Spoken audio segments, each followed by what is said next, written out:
there is we have almost like taken three sessions related to Salesforce, which covers basics from basics to configuration, different automation processes, then basic level of customization as well. So you can visit tinyurl/mfird channel on YouTube, and you can access those videos to get a brief idea. And therein I have like explained with hands-on on how to like sign into the developer console, Salesforce console, and start exploring a new configuration and automation processes provided by Salesforce. So this will be a continuation of whatever we have left off in our last session. But nevertheless, for the people who have joined, who have not attended my previous session, I will like parallelly like try to connect the links from our previous sessions, so that even you would not find it difficult here. So I would try covering the basics as well, along with whatever we are going to do today. So the agenda of today's session would be a high level discussion on configuration, that is Salesforce automation processes and other things related to Salesforce admin role.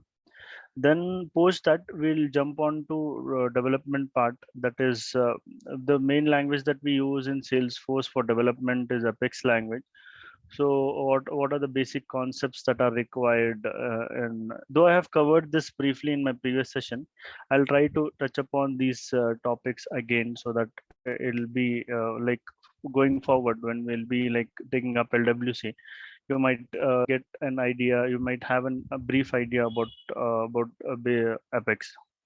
Then the main important thing when a developer is writing a code is to adhere to the best practices, because that plays an important role in terms of when you're writing a code and you're achieving a functionality with less number of line of code, and again at the same time making sure that CPU utilization is also not going high.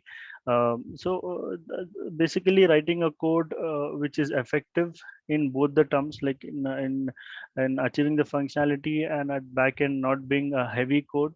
So for the system, so that also plays an important role. Then we will touch upon what are triggers and classes that are used in triggers. We have batch Apex as well, but that is for the bulk data. But if time permits, we can have a discussion, brief discussion on that. If not, we will just go through trigger scenarios. But because in terms of for the beginners or the few for the people who are new to Salesforce development, triggers is something they can start off with, because that is basically that is used everywhere. And in terms of interviews and all, people might not ask you to write a whole LWC Lightning Web Component or an Aura component code. Instead, they would ask a simple scenario and write a trigger. So it's better to concentrate on triggers. Basically, triggers are nothing but piece of code which actually we can execute before or after any DML operation. When I say DML operation, it's nothing but insertion of the records, or the updating of the records, or deleting or undeleting of the records. Then we'll look, if time permits, we'll look into what is a Lightning web component. I've already designed a simple web component. uh, like I have achieved the functionality through both Aura and Lightning web component, the same functionality. So I would just try to show you that code, so that we can have an idea of what exactly is the difference between Lightning and an LWC and an Aura component, and how feasible is LWC comparatively. Then we can see what is a Salesforce developer roadmap and current trends and careers in Salesforce. Then we can have a question and answer session wherein you might put up the queries, and I would try to answer. Uh, so all good, right? So let's get started. Before going ahead, I just want to show you a video, so that you get an idea about Salesforce, and it can probably be a source of motivation, or you know probably something through which you can go ahead and start learning Salesforce, and also for this session as well. In demand. The sounds fine, right? Can anyone just put up in the chat that if sounds fine? and highest paid roles in the Salesforce ecosystem. Hi, I'm Ben McCarthy, founder of SalesforceBen.com, and our mission is factors that can increase or decrease these figures, as well as how you can earn more money. Even though the Salesforce platform is becoming more declarative, that is, using clicks and not code to customize it, the Salesforce developer role is massively in demand. The number of roles have grown 131% over the last 5 years and is due to grow another 113% in the next 5 years. Before revealing the massive salaries that Salesforce developers earn, it's important to dive in some of the factors that affect the average salary figure, as this will give you a much more accurate idea of what you can expect to be paid. The biggest factors that will affect your salary involve your seniority, certifications, skill set, and location. So let's take a look. First up, and absolutely no surprises here, your seniority and the amount of experience you hold as a Salesforce developer will carry a lot of weight. This is both going to be based on the number of years experience you hold and the type of projects you have worked on in the past. This also ties into which company you are working for. For example, consultancies will tend to pay a higher amount of money for developers, which is similar to developers working for large enterprises, compared to smaller companies using Salesforce that have a simpler setup. Next up, certifications. Professionals in the ecosystem love Salesforce certifications. They're a great way to prove your skill set and are a fantastic milestone for your own career. Certifications can be used to reinforce learning on the Salesforce platform and can be used as leverage if you are looking for more senior positions internally at your current company or if you're looking at new opportunities. In the Mason Frank salary survey, 67% of Salesforce professionals reported an average increase of 21% in their salary after achieving a certification. Your skill set is also going to play a huge role in determining your salary. Being a Salesforce developer isn't the easiest role to master. You'll need to be constantly learning new development techniques and tools, whilst also adhering to best practices when writing code. If you're a self-starter that can implement business requirements using best practices with minimal rework, you're going to be a much more reliable developer to the business you're working for. Skills such as integrating to other systems, using DevOps, and utilizing other advanced Salesforce features will also help you stand out from the crowd. Finally, we have location. And as you'll see from the figures presented shortly, location plays a huge part in determining your salary depending on the country you're located in. But it's also important to note that where you live in your country, for example, such as a major city versus a smaller town, will also play a big factor. Although these lines are now more blurred with the rise of remote working. All right, no messing around. Let's see how much Salesforce developers make. First up, let's look at the US, the largest market for Salesforce professionals around the globe. Entry-level Salesforce professionals, which means anyone who has up to 3 years of experience in this role, can earn an average salary of $116,000, whilst more experienced developers with over 3 years can earn an average of $155,000. Although the figure for entry level may appear high, bear in mind this is an average of anywhere from 0 to 3 years of experience. You can expect this figure to be 20 to 30% lower for brand new Salesforce developers. Jumping over the pond to the UK, entry-level Salesforce developers can expect a salary of £57,000, whilst more senior professionals can command around £83,000. You'll notice these figures are massively different from the US, which is a result of many economic factors, including cost of living, competition for talent, and general differences between our economies. Hopping over to mainland Europe, salaries are fairly comparable to one another, but again, differ between countries based on cost of living and other factors. For example, you can earn €29,000 as an entry-level developer in Italy, moving up to €40,000 once you become more senior. Spain has similar statistics, with €32,000 in an entry level and €49,000 as a senior. For full information on salaries around the globe for all countries we've gathered data on, check out our developer salary guide post in the description below. So now we reach possibly the most important part of the video, how to increase your salary as a Salesforce developer. The good news is, with the Salesforce platform being so feature-rich, there are a lot of new areas to start working on to improve your skill set and your salary. Let's take a look. First up, we've got Lightning Web Components. With the release of Salesforce Lightning in 2015, Salesforce moved away from Visualforce and over to a JavaScript-based framework, which they called the Lightning Experience. Lightning Web Components are the future of custom interfaces built on Salesforce. Therefore, it's essential that every Salesforce developer becomes an expert in coding and building out these great experiences. Following on nicely from the previous section, Salesforce is putting a big focus on reusable components. This is seen from Lightning Web Components, which after they are built once by a developer, can be used across multiple places by a Salesforce admin. This is also no different from Flow, where developers can create reusable components and actions that can be utilized across the org.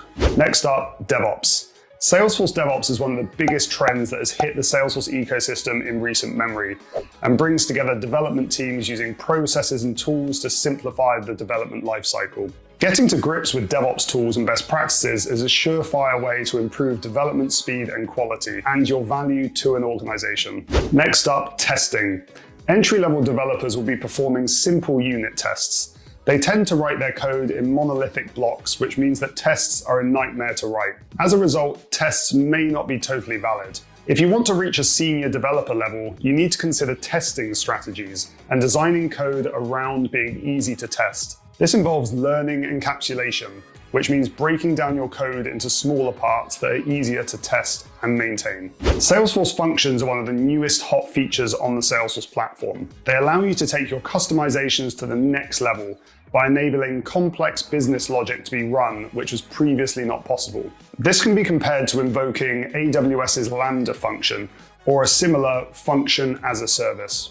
And finally, if you want to earn the big bucks, you need to become a go-to resource in your team and company. As you climb your career ladder, you need to be able to support more junior members of the team with best practices and resources to help them develop their own career. This massively boosts your own value within your team and company. There's no doubt that Salesforce developers are deserving of their compensation. They carry out a core function that allows organizations to extend Salesforce beyond declarative point-and-click configuration, build apps, and in turn, optimize business operations.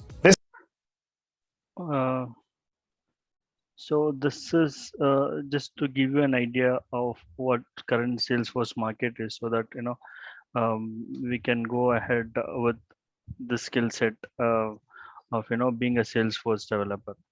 So to start off with, I have covered this in my previous session as well, like what is a configuration and what is a customization in Salesforce. Basically, configuration is nothing but creation of data and basically providing a data a proper framework. Like that's how in order to categorize the data, we create objects, and then the naming of those data and specifying the data based on the data type. So that is wherein fields comes into picture and creation of tabs, etc. So let me show you my console.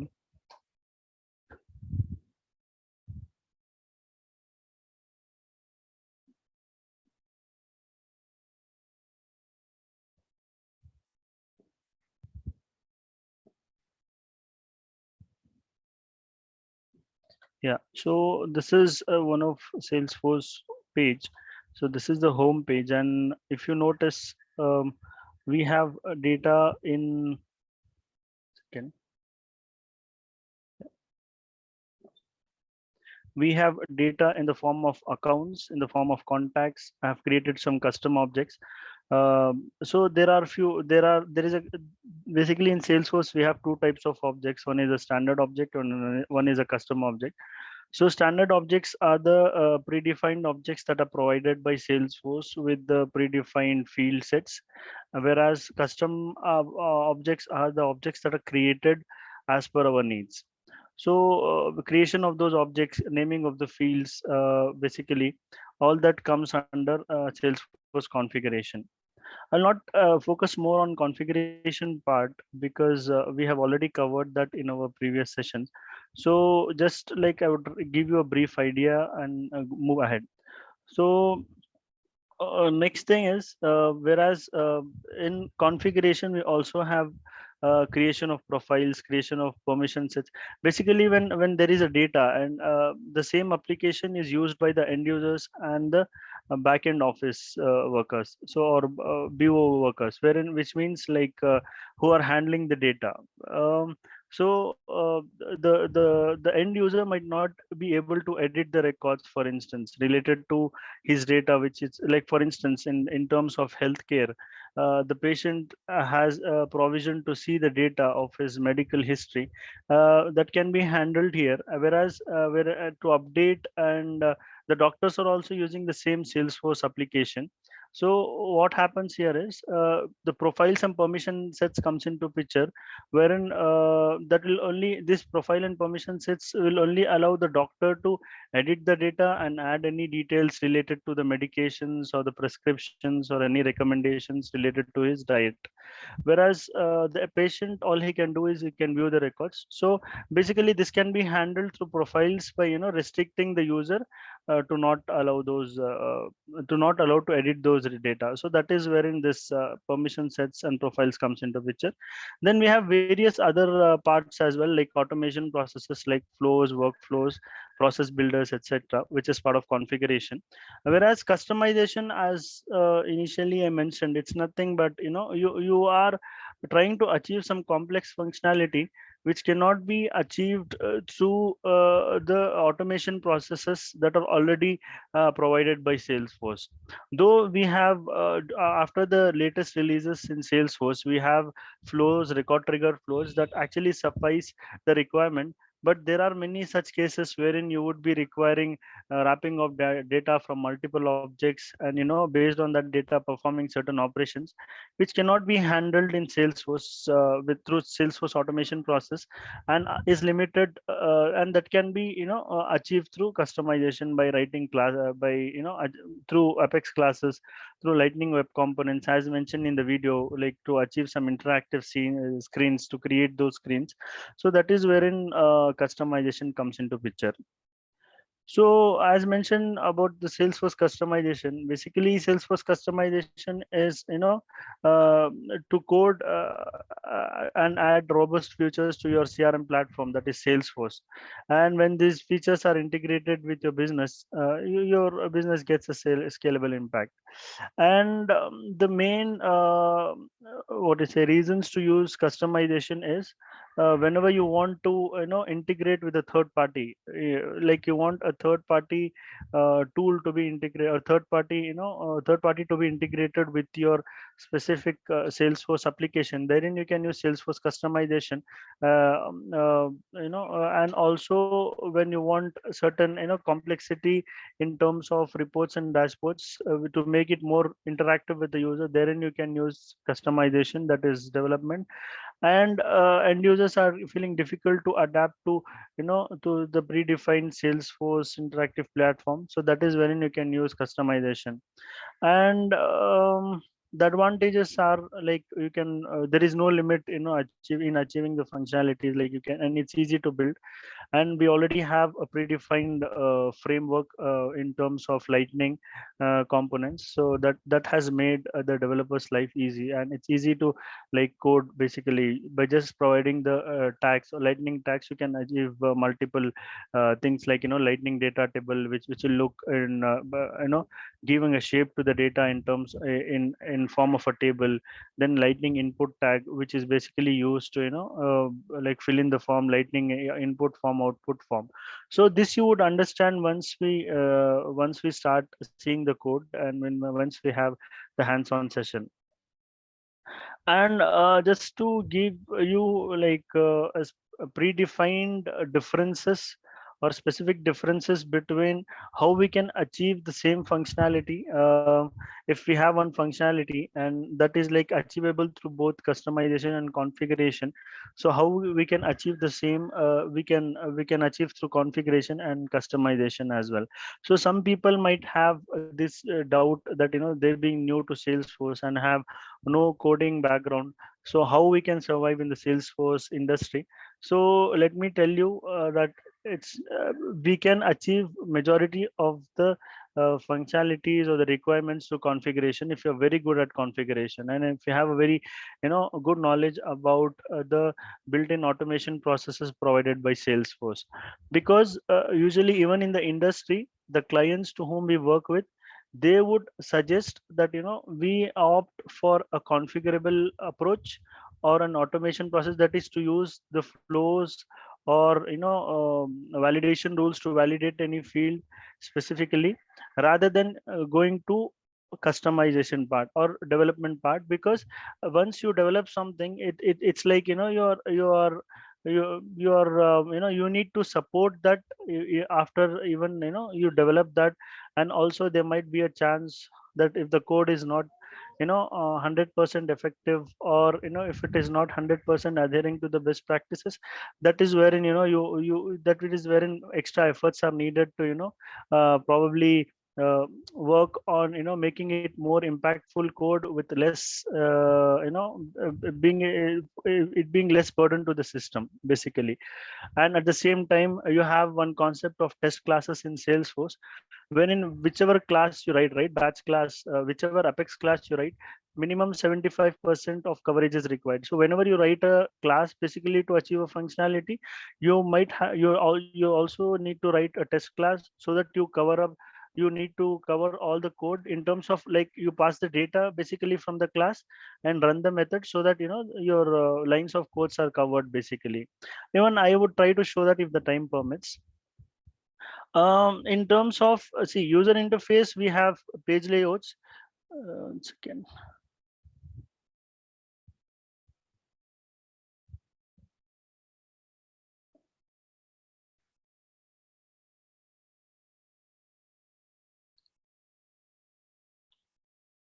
So for instance, you can achieve this by page layout. Like what is a page layout? Page layout is nothing but a layout which is visible to the user, and you can define any fields on that, whichever the user wants to be, whichever the user has to see it. For instance, you might have people from different profiles.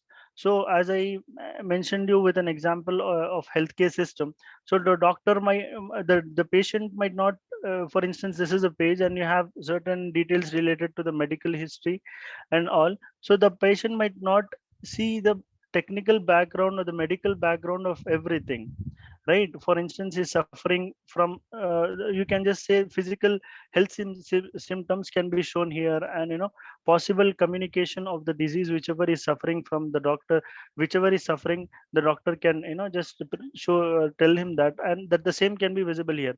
But whereas the deep what is it, the technicality behind that, or related to the symptoms, what might be the cause, what might what might it lead to, so only that specific things are to be displayed to the doctors. So that is wherein again this page layouts comes into picture. So one page layout we can assign to the doctor, one page layout we can assign it to the patient.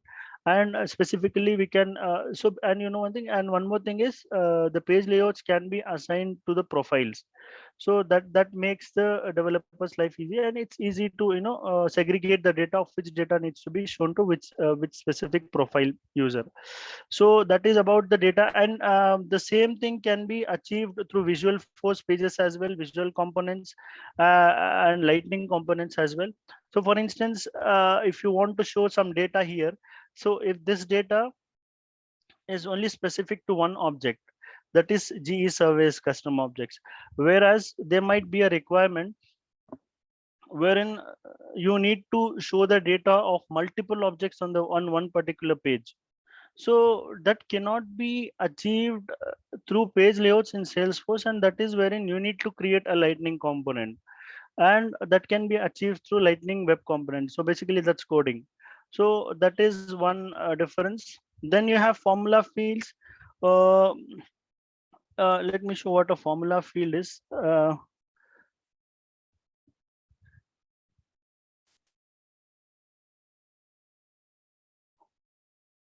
So I'll just open this GE survey in the setup. So you can search for the objects here. You have fields and relationships.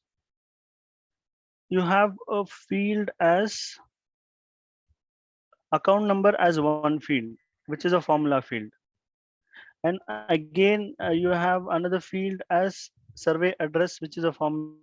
you have another field as survey ID, which is a formula field. So you can just see One second.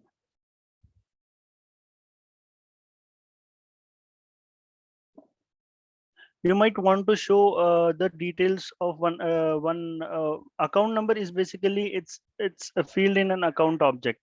Okay, and you want to show that account number on the G product object.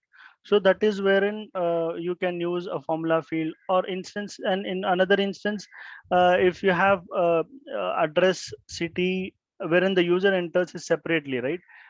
City, country, etc. in separate fields, and you want to concatenate those fields into a single field after save. So that is wherein that is wherein formula field comes into picture, and you can use that field so that once after saving, the whole thing is concatenated with the country and the state and the respective city, along with the door details, etc., and that can be shown on an after save. So that is a formula field. Whereas we have validation rules as well. For instance, validation rules are nothing but before saving, we are just checking, performing a check, like based on our conditions, we are writing a validation rule. So in my case, I have this GE survey as one object. So in GE survey, it's basically the concept of this GE survey is the use the an employer, like an employee is actually submitting this survey to its employer that he has performed a survey on certain product. Okay, and the survey can only be performed, like if he's submitting the survey details today, then obviously the survey date should be a previous date, it cannot be a future date, right? So that is wherein we have put a validation rule. So I'll just try creating one record. Uh, though I'm not following any naming standards, but yeah, and I don't give a future date, rather than giving a previous date, I give a future date. Then it throws an error that survey data time is should be in future. So this validation looks like it's just an error, and for this zero coding was there needed, because if you go to that particular object, go to validation rules, and see I have created a validation rule which basically it checks for the survey date. We have a function survey date time is a field in a GE survey. This is a function. It checks if the date is greater than today, or if the date is blank. If this field is blank, that is wherein it throws an error that survey date or time is mandatory and should not be in future. And you can define wherever you want to see this error. So this is about validation rules. Workflows we have covered in our previous sessions, but I will try to show you what flow is with an example just in just few minutes. Then we have custom objects and custom fields and relationships that we have already discussed. It's and one thing about that, one thing that segregates this from this metadata basically is, see, custom objects, custom fields are nothing but these objects are like further divided. A chunk of data is first divided into objects, then it is further divided into fields. In a layman's language, that's how we can understand. But whereas metadata basically is, if you want to wrap some data in a format so that you want like data from different objects, and you want to use that in your development or in your apex class or in to achieve certain functionality, that is wherein metadata custom settings comes into picture. So for this, yes, these topics are like you would require some time for each topic, we need to take one session to have a brief understanding with a real-time example. But you might get the videos on YouTube, they are readily available. So you can just type the topic, and you will get a real-time scenario. Based on that, you can have a brief understanding on that. But yes, one thing is custom metadata, custom settings, triggers. These things are like very common in interviews, like they are asked very frequently, and they are interviewers favorite questions. So if one has a good understanding in this part, then even like the user might the developer will, it'll be easy for the developer to you know when to go ahead with the configurable approach or developmental approach or coding. So that is why the basics of this is important. So I'll just take one example of a flow for you and show you how a flow works, because nowadays uh, of lately workflows and process builders are not used much. Rather we have flows and trigger flows. Basically these are used to achieve these functionalities, like automation processes we can say. So we have different flows. One is record trigger flow, screen flow, etc. Basically, flows is nothing but you're just giving an automation to whatever the business logic that you have with zero coding. And believe me, this is also one of the important roles and responsibility of a Salesforce developer. Salesforce developer doesn't mean that only he has to write the code or anything. Salesforce developer that segregates him from other developers is uh, he should know which is the best approach, whether it's a configurable approach or a customizable approach. So if I just showed you an example of a survey date, right? So that can be achieved even by writing few lines of code, and you can fire it through a trigger, before update trigger. But that will simply take an extra effort. Rather than that, whatever I showed you, like going to that object and just creating a validation rule, will not take much time, right? And it requires very less amount of testing, less amount of efforts for the build, etc. So this is basically developer, he is involved in creation of formula fields, validation rules, flows. And when these are not achieved, these functionalities are not achieved by this automation process, then he goes to the customizable approach. So I have created a flow, basically a screen flow. First, I'll just show you that.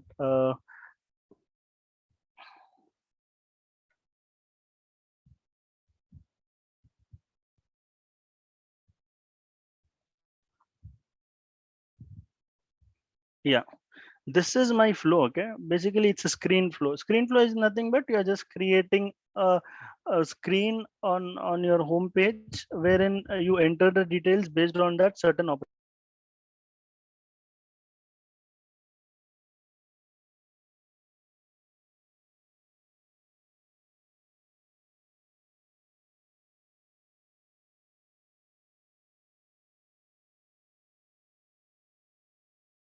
done. So basically yeah, in the related list we have contacts, so we can create from here as well.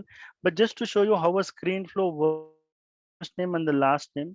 It actually, in that particular account, it will take the details and it just creates the contact. So before testing it, I'll just show you how I have designed that part.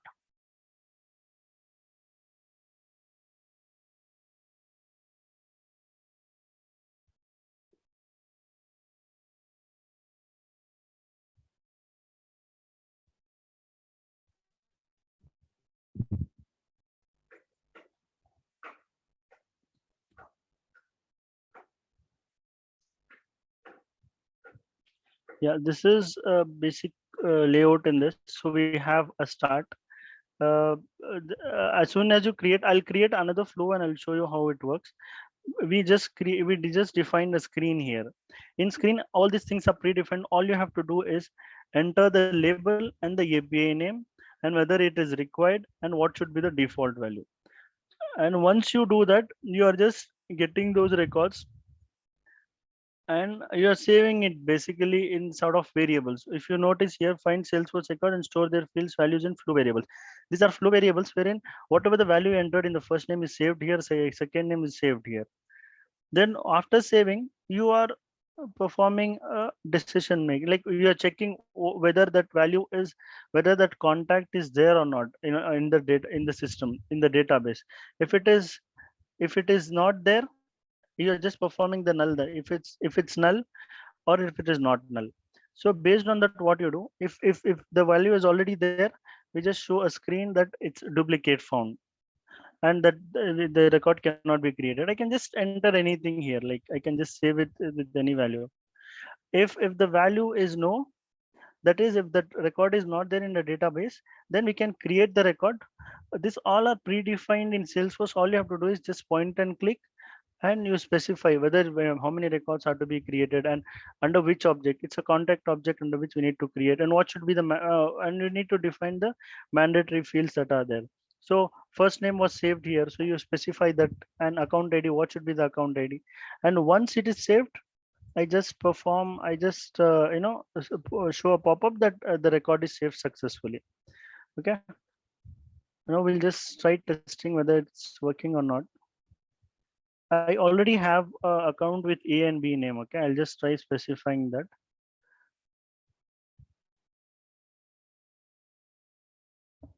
See, duplicate found because we already have a contact here. So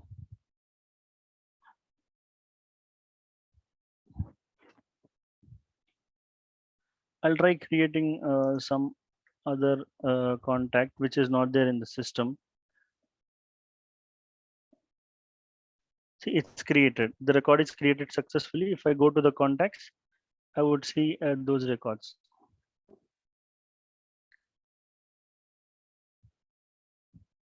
Okay, this user I just created now. So this is how one flow works. Now I'll try creating another flow. It's a simple flow because it's a record trigger flow. I just wanted to show this, and it's very important that we have an idea about these this automation. In automation process, you can say this is one thing that that will actually play an important role for the developer, basically to achieve functionalities. So I'll just try creating a flow. I'll show you how it looks like.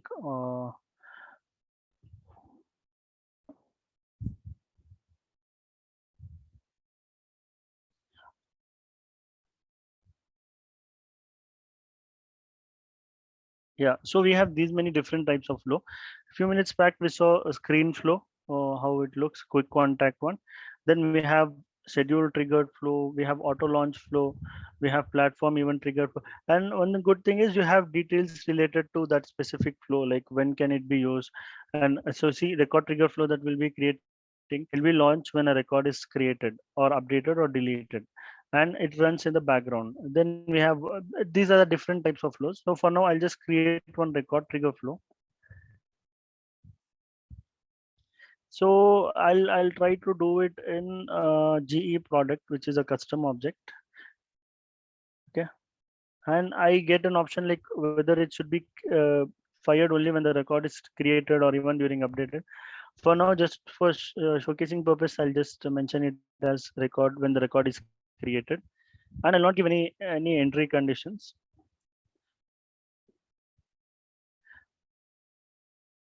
And here we have those values like what we need, what certain actions you want to perform. I'll not perform any decision making or assignment or collection or anything because I don't have any variables or anything. I'm just like updating a record, simple updating a record. I give any name, set field product field type. Okay, and if you want, you can specify any description here. And what I'm doing is in the G product, I have one field as product type. Okay, whenever it is created, I'm just specifying it as aircraft, and I save it. So this is my simple flow. I save this flow. G product type field update. Yeah, I'm not actually adhering to the naming standards, just considering the time limit. So just for showcasing, I'm creating this. Okay, and I activate this flow.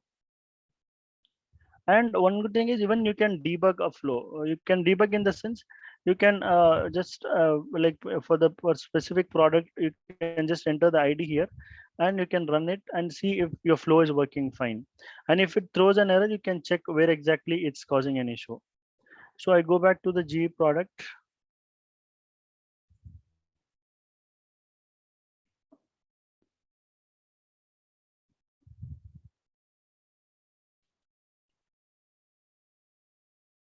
I create a product.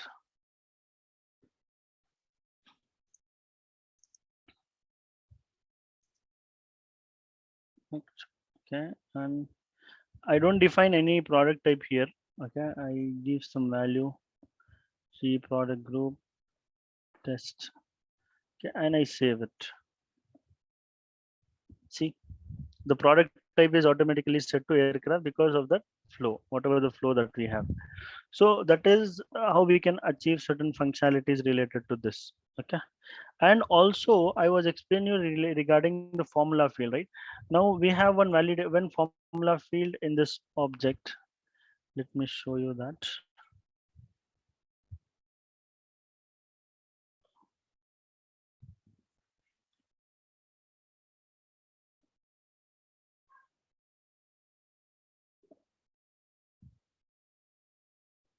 Fields and relationships.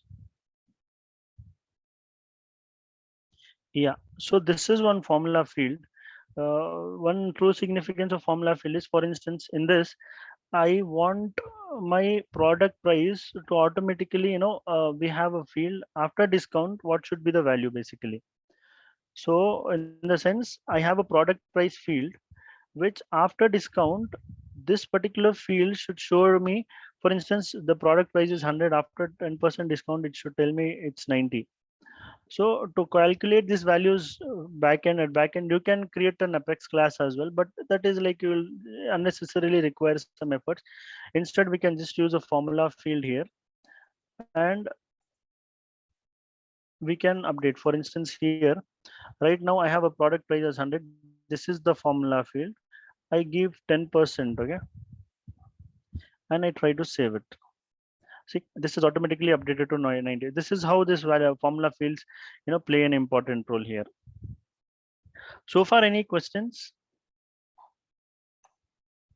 Are you following, or I'm too quick?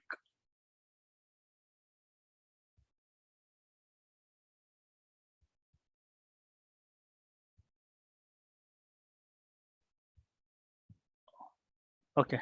Uh, I think no one has queries so far. So suppose this will go back to the customization part and see what we have there. I'll try to cover few basic topics here on this. So we know what is an Apex language is, and where it is used, and what are its significance. The main significance that it has is, it actually has a built-in support for DML operations to insert or update or delete the records through that, and also DML exceptional handling as well, exception handling. So, and also, like, we have SQL queries in JavaScript. We can use SOQL and SOSL. We have similar type of query languages through which we can query the data. So Apex supports that. And the basics is like a variable declaration, what is an SOQL query, loop statements. You might get details related to this if you if you check in the net, or probably I have covered in my last session as well. So for a developer, these are basic things which are common to any language that are required, like you should have knowledge about what is a collection, how a variable is declared, and what is a query language, and what are loop statements, when are these loop statements used, etc. So this is one simple sample code for one of the Apex class. So basically what happens here is, this is the class you define, whether it's public, private, etc., and the class name that you define. Inside the class, I am declaring a variable. Declaring the variable in the sense, I'm initializing a list of accounts basically. This account is nothing but an object. Okay, we can define this list as a string as well, wherein we can just replace this account with string. But the significance of account is basically, you can save the fields. Basically, you can retrieve the different fields from this object. If you are defining that in this list, though, when you are like running the for loop or any DML operation, you can retrieve or get the data related to any field in that particular object. Whereas if you are using just a string of list of string, then you cannot use it. You just get one value. For instance, if you're creating a list of string, you can just have data like details of fruits like apple, mango, banana, etc., but related to one object which has multiple fields that cannot be stored in in a list of string. So once the variable is declared here in this part, what we are doing, we are running an SOQL query. I'll show you in my developer console as well. Like I have a few code snippets which we can run through and see what exactly is that. So I'm just running this in the database from this account object. It's similar to SQL query. We define the fields that we want, select comma the fields that we want from the account object, where we define the conditions, like where the name is like this, or where description is so and so, where cost, if you have some field, is so and so. Related to that, we can just define. Once we get the list of data here, what we do, we run this for loop. For loop in the sense, for instance, we'll have 10 records, and in those 10 records, let me just give you an example.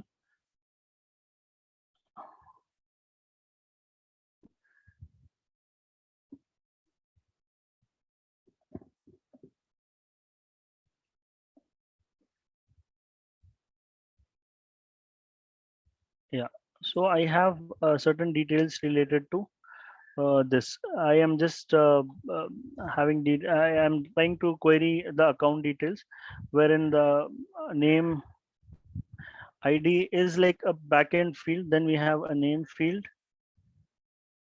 Then we have description.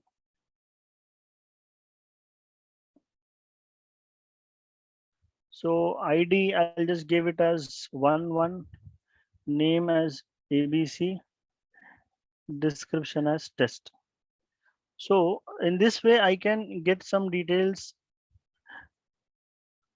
For instance,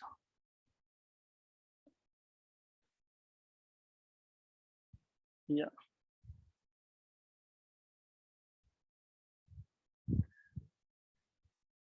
So supposedly I have two records that I am querying from database. That is, this is the one and this is the one as per this query.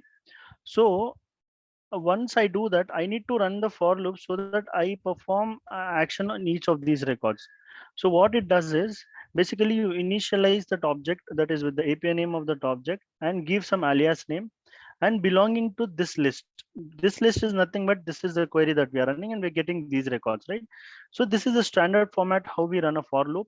So inside that for loop, what I'm doing, I'm trying to just you know uh, uh, assign some value in the description, like this account is for testing. I just give that value here, this account is for testing. Okay, so the first record is saved. The first record is saved and it is added to the new list which I've created here. I'll tell you why this list is created separately. Okay, and once I do that, it goes to the next record. It sees the next record and again it updates the same value here as well. So multiple records are there. So if you want to update those records or bulk records, all you have to do is run a for loop, and whatever the list that you're querying from, you need to just define that and initialize through this object. And once this is done, these values is saved in this updated account list updated account. And what it does is this DML operation is performed post you coming out of the loop. The reason why this update statement is not inside this loop is DML operations, right? Every time it's better, amongst the best practices, one of the practices that the developer has to adapt to is he should not perform any DML operation like update, insert, or delete operation. That is, you're hitting the server every time or performing any updates to the server inside the for loop. What happens in that case is, for instance, the first record is updated, then immediately it goes and updates to the server, then it goes to the second record, again it updates in the server, then third record and updates in the server. So for instance, in the real-time scenarios, there might be thousands and lakhs of records, and every time if it goes, if your piece of code is going and hitting the server every time and updating or performing any DML operation, that is not at all advisable. That will actually, because of it, the performance of the system or your application will go for a toss. Rather, what we'll do, we'll take all these details and save it in a list, and in a single stretch what we'll do, we'll perform this DML operation. Okay, so that is the use of this particular list of account basically. So, and we have different ways like syntax for Apex. For instance, we have seen what is list, what is set in our previous instance, and it's very basic. And we have seen how a list is initialized, basically instantiated. Whereas in case of a map, this is how we can create a map. Basically, if you want some key value pair, you can specifically do it in this way. It's not necessary that it's always a string and a string. This map can be a string id comma object. That is like for one id you can assign an object, or based on map of strings, or map of strings. Like you can have multiple maps within, or you want to have a relation like with one to many, what one key and multiple values, even that can be achieved through this. So this is very significant when you start developing, and you will get to know the main significance of map. Because let me tell you, like if you have this basics of collections and maps and loops, and when to use it, and what is its drawbacks, and what is its like significance, if you have an idea about that, if your basics are strong, no matter what type of functionality you're achieving through writing any code, you can achieve it, provided you have the basics clear. So let me show it in my developer console. I have some piece of code, I'll just show you.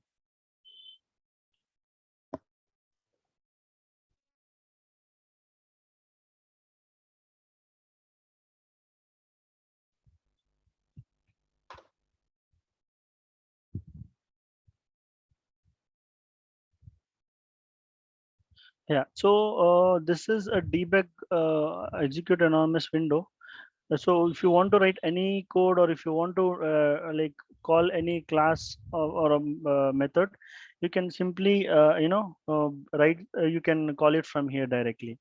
So as I showed you, I'm just first creating a list of accounts, and giving it some name. Basically this is the syntax.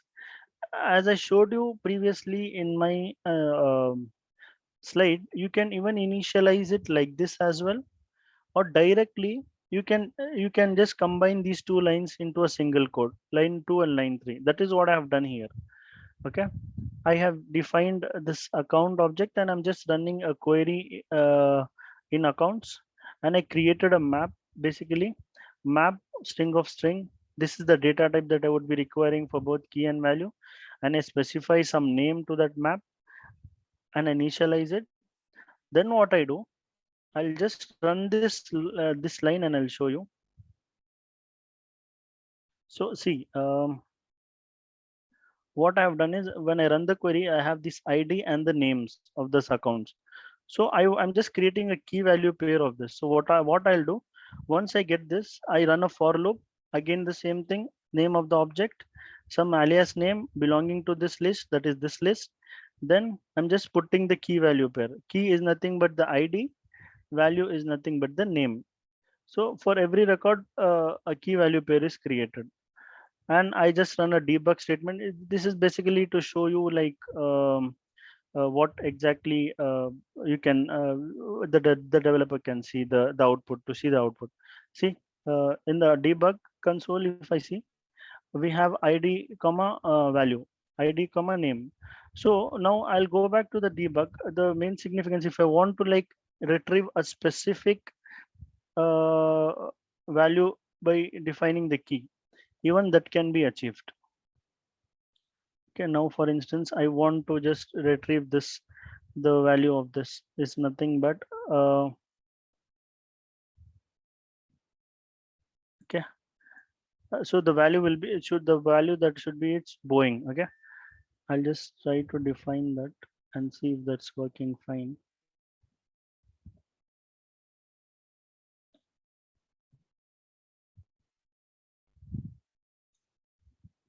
See, you can get any value based on that. So basically that is the significance of a map.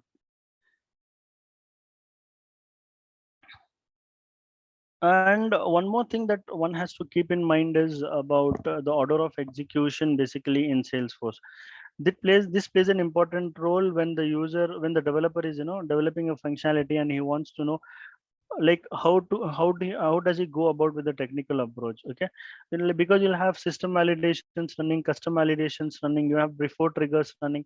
So in order to opt for his functionality, he should know like what is the first thing that is going to run, and based on that he can perform the he can write the code basically. So like first thing that runs is system validation, then before triggers custom validation. System validation is nothing but I showed you, right? Like for survey date, if the date is a previous date, then only it should run if for a survey object. Whereas if the survey date is a forward date, like a date before, it's after tomorrow, after today, that is when it throws an error. Okay, and these are other order of executions, like workflows are executed, then after triggers are executed, etc. Then we have best practices, as I mentioned to you. First important thing is you need to make sure that your code is handling bulk data. Then you should avoid DML or SOQL queries in loops. I showed you one example of an update wherein we cannot run that update statement within the for loop. Then avoid hard coded values, like we cannot run any queries with by for instance, if you're writing an SQL query and you just write in where condition that ID equals to some value, because ID changes across different orgs, and in real time scenarios what happens, though the data is migrated from one org to other org, the ID of that particular record will change as it goes to another org, from one sandbox to another sandbox, because in real time scenarios you'll be working in sandboxes. So that's why you should avoid hard coded IDs, so that you might not, the developer is not my. So for instance, we as developers will work in one org, that is development org, and once the development is completed, you test from your end, unit testing is performed, then the code is migrated to a higher org. For the instance, it goes to QA org for testing, and the QA team tests there. So it's not necessary that the developer, once he develops the code in dev org, again when the code is moved to QA, he updates his code according to the QA org, wherein the ID changes, and that is not at all advisable. So that is why we need to avoid hard coded values. And even if you are like performing certain actions, like you're giving some values within single quotes in SOQL, in Apex language, you should actually define, you should get that, or you should retrieve that from the custom labels basically. And you should follow proper naming standards. This is how SOQL can be executed within loops. Okay, so I have already showed this piece of code to you as well. And triggers, we have already seen it in our previous instance. I would just give an example of a trigger, and I would like I'll just show you, it's already developed, like what is the significance of a trigger. So the main significance of a trigger is, I'll show you. This is the G survey. Like I've created a formula field, right? Like after discount we get some value. So here what I'm trying to do, I'll not be creating any formula field. Instead, automatically based on predefined value, as the user has the survey expenses, for instance, it's 100%, 70% of the survey expense should be reflected in the same field, and that should be done at the time of creation or the updation. So that can be done by writing a trigger, simple 3 lines of code. It's like you follow the syntax trigger. This is the name of the trigger, on which object you're performing. So here we are performing on the GE survey object. So that is wherein the changes are there, right? So you just define that. And what are this? These are nothing but different inserts in different scenarios within triggers. So when should it be, defined? When should it be? When should it fire? It should fire before an insert operation and before an update operation. So if you notice here, we already have those predefined values here, trigger events basically. So for instance, we are performing this before insert and before update operation. So what is trigger new map? if you like if you dig deep into that, you'll get an idea about this. For this, yes, scenario based situations are required, or scenario based examples are required, but because of the time constraint, I'll not be able to show you that. So what it does is, before insert and before update, like this particular piece of code should run before any insert operation or any update operation is performed. So what it does, again, it's always a good practice to have this if conditions, because though it'll execute the next line of code only, even if I don't write this, it'll run these two lines of code. But for instance, we might have multiple cases wherein you want to define event apart from insert and update, like it might be after insert and after update. That is wherein you might not require this piece of code to be executed, these three lines of code. That's why it's better to define the if conditions every time, to make your code more effective, and it's not unnecessarily avoiding the for your code to be implemented every time. So once I again check the same scenarios, what I do, trigger.new is nothing but I when I change the values, right, or when I create some value here in GE survey, this is nothing but trigger.new. Whatever the values that I enter here, right, it holds the current record information. So that is what is trigger.new. So belonging to this trigger.new, I call a helper from another class, okay, wherein actual logic is written. Because one of the best practices that one has to adhere is, the one should not write any logic within the trigger, okay, because of multiple scenarios you might be requiring different logics to be implemented for different events, right?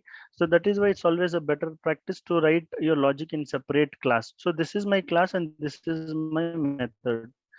So that is nothing but this one. So this is my class. In that, this is a method that I called. I passed this as a parameter, GES list, nothing but, it's nothing but the details. I pass that as a parameter. So again, what I do, I just run a for loop. For this is the API name of the object, some alias name. Then this is nothing but the parameter that I passed. And what I'm doing in this particular object, we have a field as survey expenses. I'm just like calculating it to 70% of that value. Okay. So for instance, if the user enters 100, then automatically that it should set to 70. So for for this case only, I will just give the value as 100, and once it is saved, the value is calculated automatically to 70. This is one of the significance of triggers. I have multiple trigger scenarios and complex examples for that. For instance, for roll up summary, or from one object, from parent object, if you want to update, there are thousands of child objects. So for instance, we have an account is nothing but it holds the information of a company, basically. Like for instance, we have a company like Facebook. The details of the Facebook is saved into the account object, whereas we'll have contacts is nothing but detail of each employee in that company. So Facebook might have thousands of employees, right? For instance, the Facebook billing address is changed to some value. Then we want the same thing to be updated to thousands of employee records. The user cannot go to each record and update the each record, right? He cannot do that. Instead, what he has to do, he writes a trigger basically on the contact object, so that whenever on the account object, whenever the details are updated on account, what it does is it updates all the relevant contacts, basically. So even be it hundreds, thousands and lakhs of records are there, all will be updated in a single go. I'll just give you an example of that as well. I already have that. Yeah, this is one of the triggers. Okay, for instance, I have this account, Boeing as an account. I have around six plus how many records are there? Around seven accounts are, seven contacts are this for this account. So I go back to the account. I have this details, in details, I have this billing address. Okay, I once I change this, the related all contact mailing address should be changed for all this. For instance, now it is,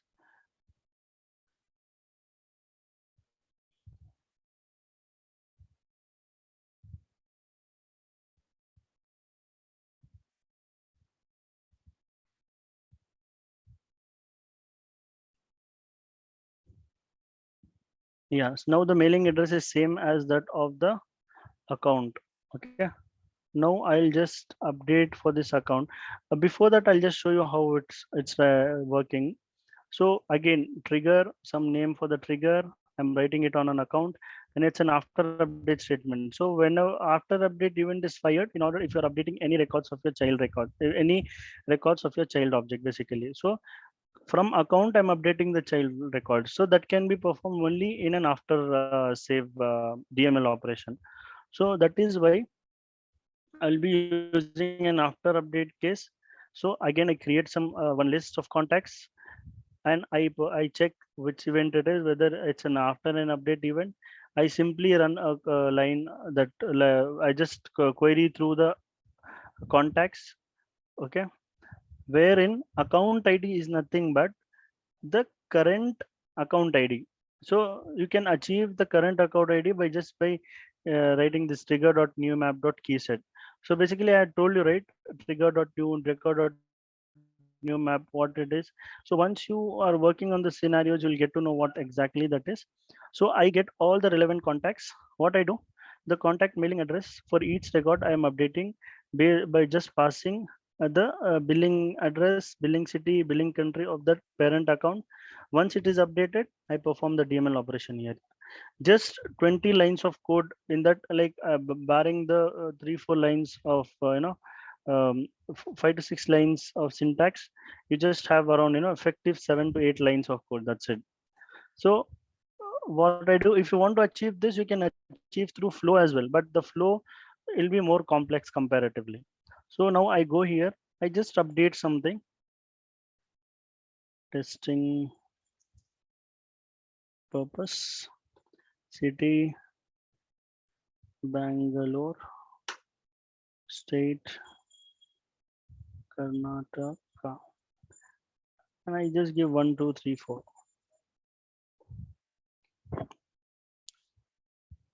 So it is saved now. Now I'll go and check the relevant contacts, what is updated there. See, same thing is updated here. I go back to another contact, John Peter. I just checked now. I'll check this if this is updated. See, all the contacts will be updated accordingly. So this is another significance of a trigger. Okay, so once that is done, I'll just show you, I have already showed you an Aura component of a calculator previously in my previous session. I'll just show you that, and we can wrap this session up because it's already 12 past 10. Like how an LWC looks like and what is an LWC, etc.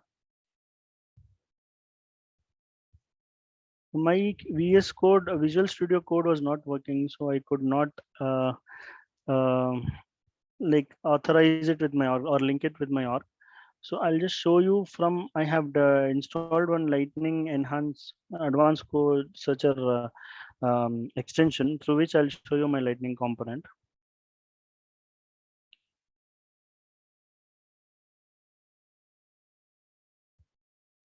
So basically Lightning components are used to like build screen interactive components, which is not actually provided by Salesforce. Okay. For instance, it has 3 to 4 types. If you notice this, this is how basically is the difference between Aura component to LWC. Of lately, this is a in skill demand and high demand skill everywhere. Like if you are a Salesforce developer, then the companies ask whether you have a hands-on experience in sales LWC. Okay. uh, Initially we are using Aura component, now we are using template format, and good thing about it is we'll be able to use, we can run for loops within LWC. The same we could achieve through aura iteration as well. And if you want to like bypass certain conditions, you can use if loop within the LWC HTML component. The same could be achieved through aura as well. But yes, these are few differences between LWC and aura components. Okay, Aura cannot be embedded in LWC. Changes can be absorbed using attract decorators. This is one of the important uh, advantages that we have in LWC over Aura. So data binding is unidirectional. It was only bidirectional here. So these details for a developer, he'll get to know what exactly is the difference here. It's actually based on a web stack model. Basically, web services are now and all are incorporated in this in LWC. So that is why we are using LWC component. So I'll just show you an already built component and how it looks like, and you'll get to know what exactly is this. This part I had showed in the previous session, so you can go through the video in my previous session. This is the same thing I have achieved it through Aura component. Now here I have achieved this through Lightning Web Component. Okay, so I have just created a basic Lightning card.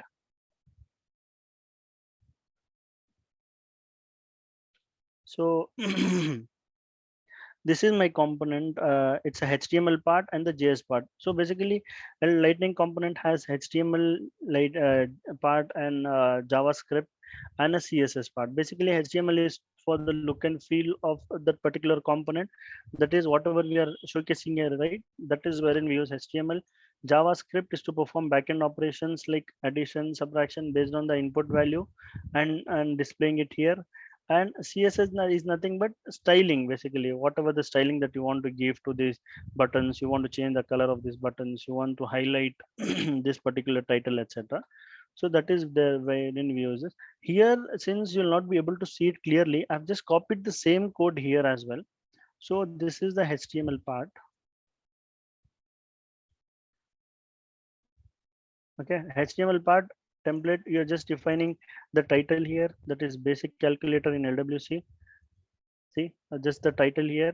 Then we have lightning tags, as I told you, right? We have standard lightning tags. If you use that directly, you will be able to get these out input from wherein the user can input any value, and that is saved at backend.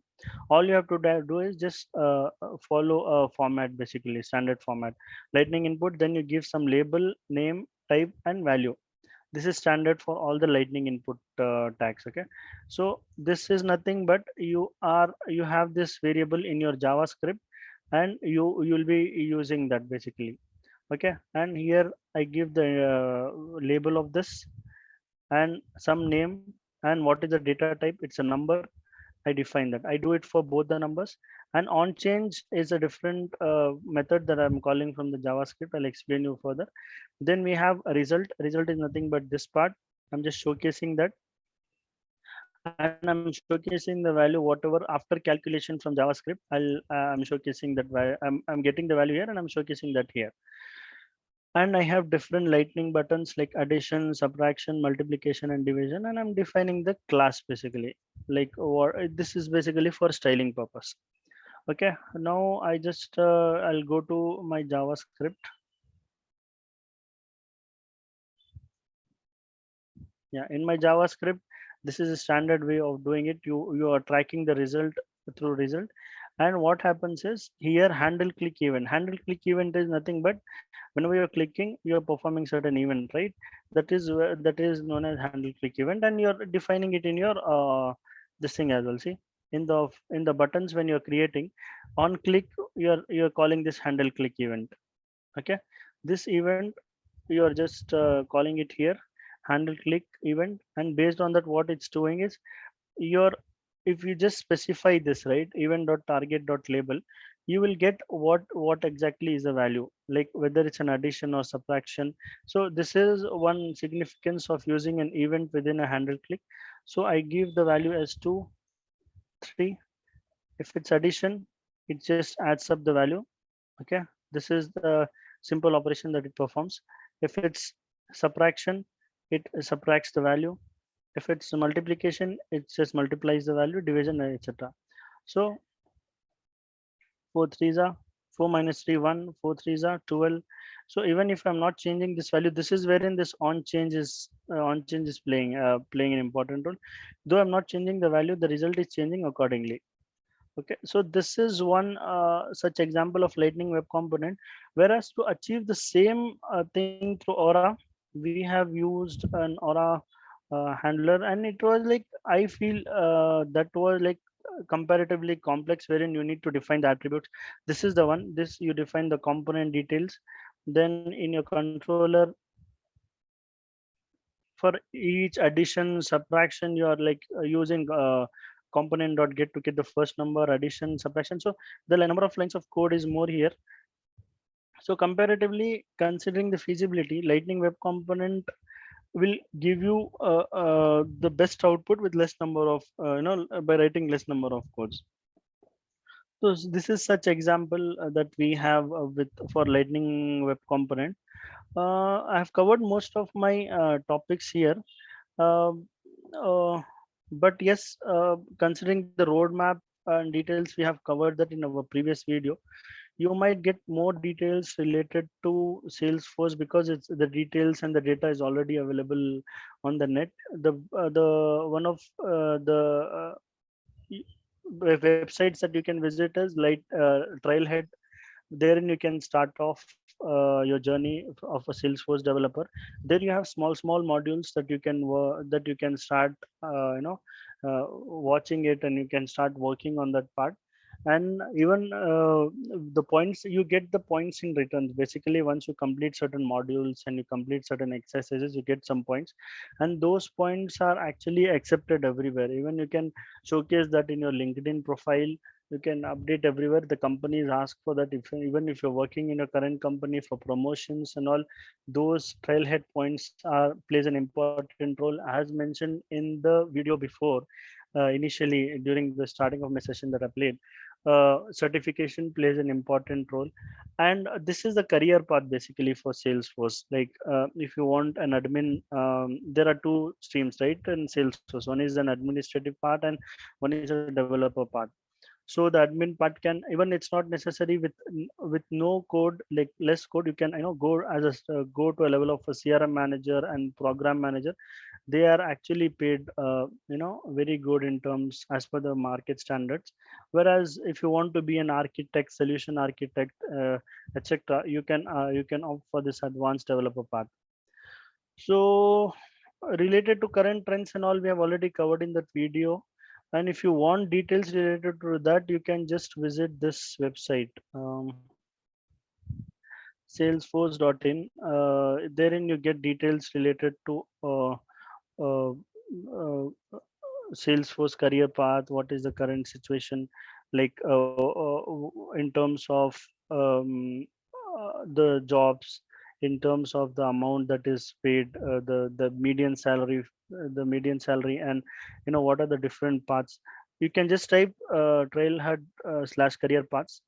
You'll get an idea about that. Then you have different roles for Salesforce, right, like administrator, developer, consultant, then cloud specialist basically. So and their median salary is, etc. And if you want details related to each, like you want to know what, for instance, I want to check for a Salesforce developer, uh, details related to the salary and different skill sets that they need to possess, so that all these details you can achieve it here, you can get it here. So data is readily available. And I think one, if he has uh, like a basic knowledge of how logically, like basic, not even knowledge, I would say analytical capability and logical thinking, then one can go ahead with Salesforce even with no coding, I'll tell you. So yeah, that's it from my side. You can post in your queries, or you can we can drop off if we don't have any queries. Hi, Maaz. Assalamu alaikum. This is Walaikum Shoaib salam. here. You did everything from the development side, everything. How about like the QA side? Because QA is also one thing okay, where that is more important here. How exactly can a QA grow? But Yeah, What's see, I'll the just part give you for a QA? yeah, I'll give you an idea about it because I'm not much into testing. But as if you had seen the initial video in that he had mentioned, right? Like even when you're testing, it's Maaz, like Assalamualaikum, Maaz. Is my voice audible? yes, yes. Can you hear me? Assalamualaikum. Is my voice audible? Yes, yes, it's audible. Can you hear me? Yeah, I can hear you now. So you said everything from the development standpoint, okay? But how about from the QA standpoint? Like, what is the career a person can grow in Salesforce as a QA? If it is from the certification side, yes, admin. Apart from that, how can a person grow? Like, if it is like automation also, if something there is in like Salesforce automation, like I come from Python background. So how can I develop my career in Salesforce using Python? Some Yeah, input can I showcase on that one? I would say one thing is see, testing obviously, when you're testing a functionality, there will be many complex functionalities, and you want to automate certain testing processes, right? For which you'll have to build up some testing scripts, right? So that is where in Python scripting plays an important role. You can use your Python skill set there to build this testing scripts to avoid any manual efforts. So that is and every time, as you know, the scenario changes for testing in terms of functionalities. So these testing scripts should be dynamic in nature, right? So that is wherein you can use your skill set and move ahead as a QA tester for Salesforce. And I have seen in my organization as well, there are many people, though they like the background is testing and all, and they have moved like to a higher level in terms of those people who will actually be what is it, those people, they'll be bridging the gap between the development team and the business team. So that is again a type of role which is very much in demand nowadays, because to portray things from technical perspective into the business standpoint of view, right? So that is wherein you require certain resources who would basically convey the technical requirements into the business in business terms, and the other way around as well. So I think that is wherein you can use your skill set.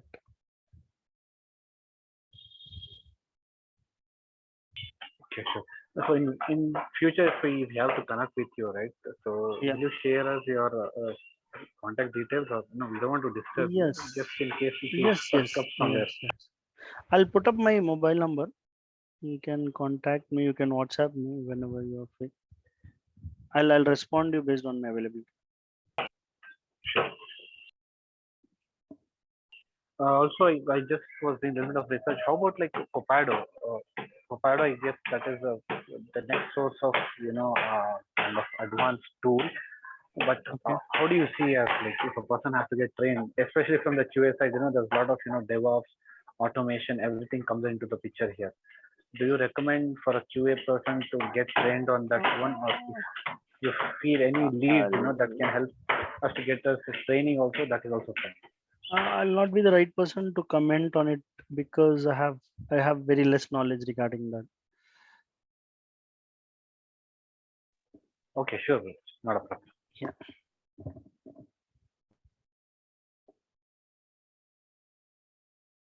So anyone else has any queries?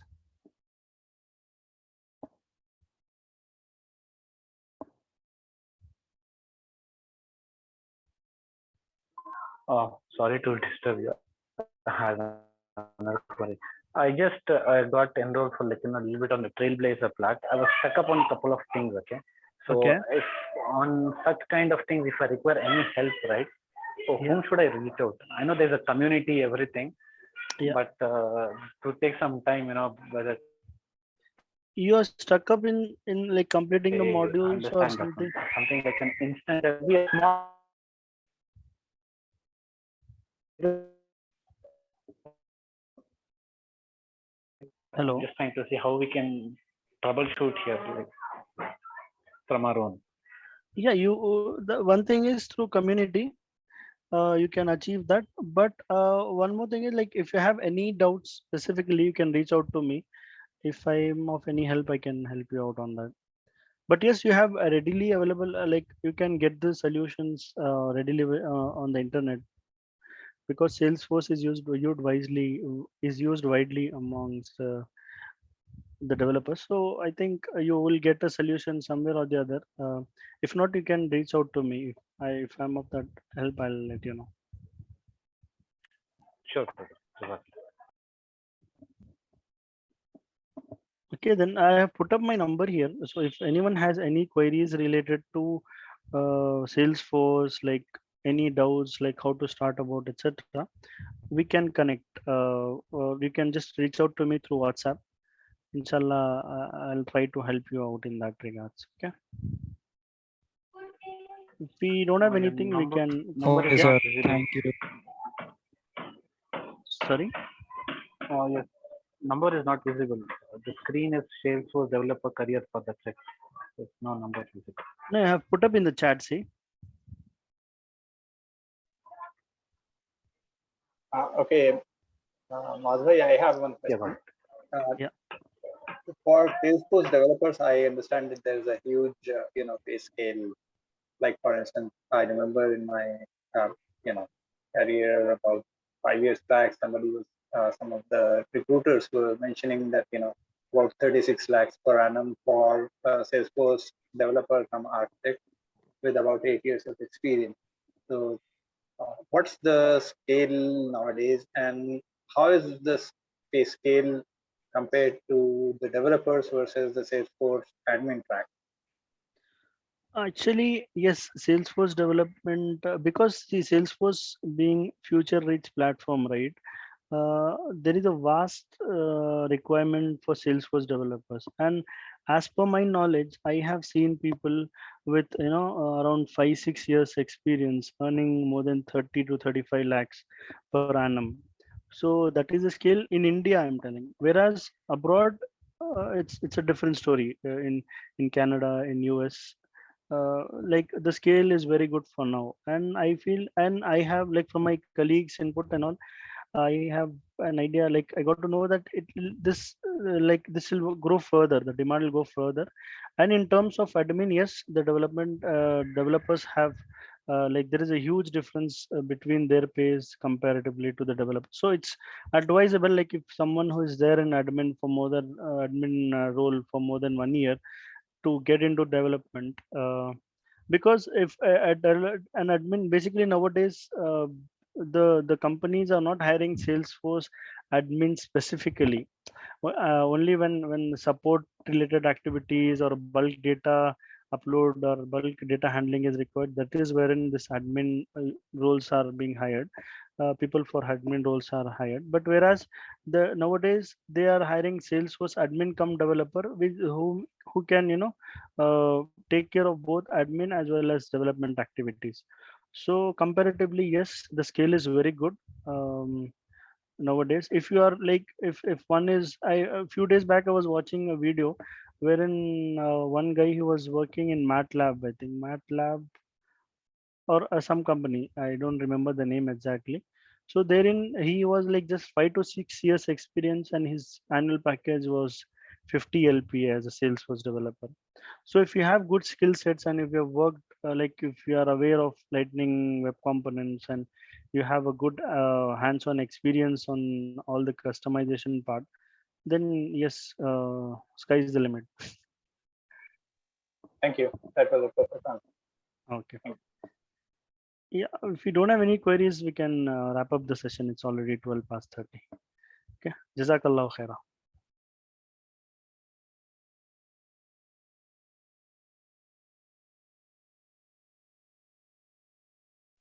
Thank you, brother. Jazakallah.